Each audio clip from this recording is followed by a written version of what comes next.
Apa hal ada bateri tergantung atas skrin ni? Selamat pagi semua. Hari ni saya berada di MAES. Sebab apa? Cherry nak jawab satu soalan. Adakah bateri dalam seri super hybrid diorang tu boleh tahan suhu kepanasan di negeri Perlis? Jom kita tengok.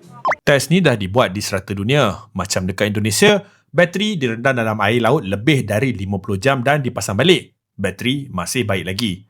Ada beberapa test lain, tanam dalam pasir panas, ditembak dan kerosakan undercarriage kalau tersagat benda yang tak sepatutnya. Semuanya pun okey. Macam anda lihat, bateri ni digantung ke dalam api yang marak selama 80 saat. Suhu cecah sampai 1100 darjah Celsius dan kerosakan pada casing memang nampak ketara. Paling penting, bateri di dalam tidak menyala ataupun meletup. So, macam korang nampak, memang bateri ni boleh tahan suhu sehingga lebih daripada 1000 darjah Celsius. So, jadi kalau korang pergi ke utara belah Perlis tu jumpa mak saudara korang boleh lah dengan selamatnya park kereta korang kat situ dan takkan terbakar. Tapi, apa point test ni sebenarnya? Lepas bateri kau ni dah terbakar, kau nak pakai balik? Bukanlah itu.